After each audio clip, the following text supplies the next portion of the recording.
go off, please. No questions? Okay, I'll have a question. Oh, okay, sorry. Yes.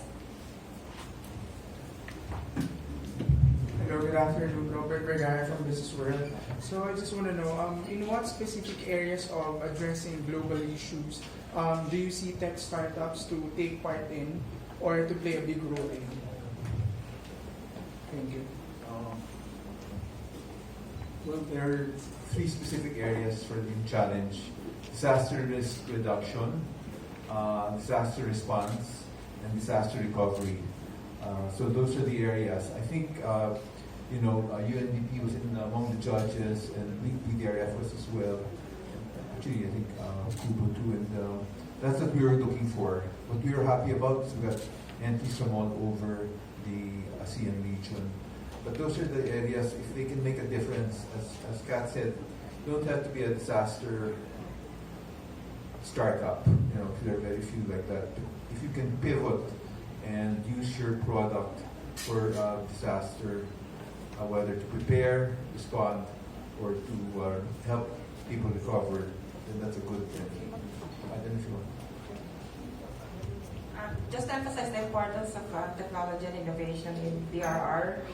For example, we have a program where we responded to Typhoon Pablo and Sendo in Cagayan de Oro. We developed together with UP Deliver Techs the development of Climax database, and that's geotagging the most vulnerable segments of the population, so that when you do a contingency planning, you know where they are, you have a good inventory of who to evacuate first, etc., and what would be the evacuation. So that's very innovative, and that's something that we want to replicate in other parts of disaster vulnerable areas in the Philippines. Any other questions? Okay, I have a question. What is the criteria for judging?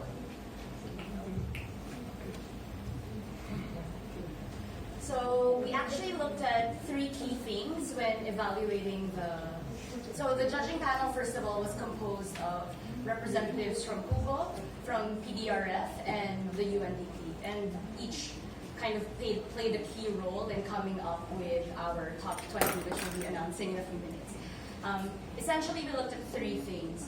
The first being the startup itself, and I guess that's where Kubo had a part in helping assess, right? So before you can even kind of help and change the world in some way, right, the startup had to demonstrate that it had a strong team, some traction, an ability to execute on the ideas that they were proposing. Because at some level, if there's just an idea and no execution, then there's no solution, right? The second is the relevance to the theme or the applicability of the solutions for the whole challenges in both pre, during, and post-disaster situations. And I think that's the area where the UNDP had the most input. Essentially, what they were looking at is, they're the guys on the ground, right? Like, they know what the real challenges are. And as I mentioned in my talk earlier, there was also a survey conducted identifying these key areas where there were challenges. So again, we were looking for solutions that innovated around these areas where there were problems. The third area that we were looking at is the feasibility, right? So it's basically the two coming together. And I think that's where PDRF's expertise comes in. So PDRF, for those who aren't, I guess Bush should talk about this, but they essentially are a private sector network that implements solutions, right, on the ground. And I think their input was really on whether technology solutions, these sort of private sector ideas that the startups came up with, are things that really can be deployed. So those were the three criteria we were looking at. Again, just to recap, it's the startup. The second would be the idea itself and how it responds to the theme. And the third is the sort of feasibility and the execution, right, of the idea.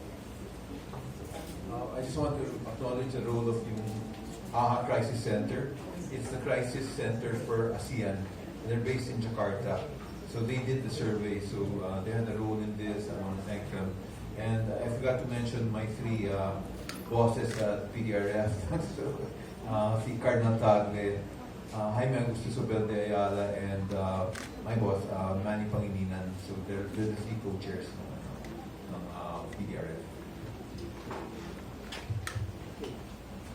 Any other questions? I think Amelia's shy. I have a question again, just to clarify. So, with the $10,000 cash prize, why is it equity free? And what will the start? What do you hope from the winners? I think the UNDP should take the one on what they hope to achieve, right? But for at least why make it equity free? Because again, we know that the startups want to change the world, right? So it's really a matter of are there resources for them to be able to do it? And I think we have some belief and hope that the startups, if they have the resources to implement their idea or try it out, will do it, right? So it's equity free because we trust them, I guess, in part, but also because we think that, again, there's so many important issues that need to kind of gain some awareness, and if a little bit of cash will sweeten the pot and help you get on your way to achieving your big goal, then that's a great thing, right? So again, this is it's a no strings attached. It's really to help the startups grow, and it's also to allow them to achieve the visions and ideas. And in terms of what you hope to see, Thank you. What we hope to see innovations in startups that will address real problems on the aspects that Coach mentioned earlier. So disaster risk reduction, recovery, and response. We have very, very big challenges in these areas, and we are looking for those innovations, great ideas that will help us address big problems here.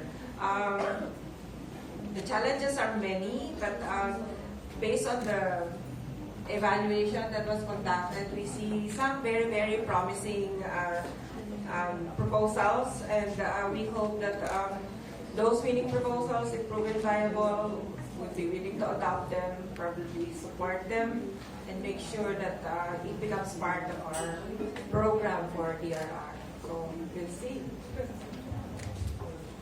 Well, we have to be pragmatic, right? Any startup would need cash. So $10,000 or even $2,000 can have a long way. So I think they deserve it, and it's one way of practically supporting any startup. That's right. I think we're all here to support startups, not just in Philippines, but also across the region in ASEAN. Any other questions? Yes. For Signora, how can the startups across ASEAN working together? How can they work together to be more impact? How can they more impactful? Yeah, how can they work together? Work together rather than just individual. See, make their business survive, I guess. It would be the first thing, because the world needs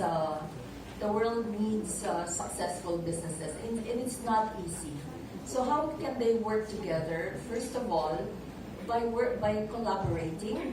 They learn from each other. These are the types of guys, founders, and also the startups need each other to motivate each other, and also share experiences on how they are to overcome the barriers and stay determined. It's hard to start. It's an experience of mine, so I can feel it. I know how to start. I know how it is to survive. It's hard to grow, and eventually, when you grow, how to have that turning, that tipping point to really fly, something like that. So in the very beginning, people amongst ASEAN countries, this is a platform where ASEAN leaders really would have policies that will allow the development of ecosystems around this region, for government to put policy that are relevant, to stay there on the outside so that the businesses will thrive and be able to make it easier. So each country in ASEAN has a different maturity level, and therefore there are countries that are more mature in terms of encouraging this, like Singapore, for instance. But there are also countries like the Philippines who are probably I think we're no longer in the nascent stage, but in the foundational growing up. So, in fact, if you look at the canvas, it is improving. So that is also one way for collaboration, for networking cooperation, and more importantly, startups should be open to merge because there's strength in scale. If you have an idea, just show it off because the proof that your idea can be commercialized and could sell is really the consumer, and all the more that you need to come together in that respect to think of other. It's very competitive, I can tell you, but the network is very important. And I'd like to pitch Kubo. This is an important place like this where people can come together and have an open mind and an open space for collaboration. I'm very excited to get to the 20, the top 20, because there I can answer you exactly how we can collaborate, especially in this significant rescue type of solution. Thank you. All right, I mean, if there are no other questions,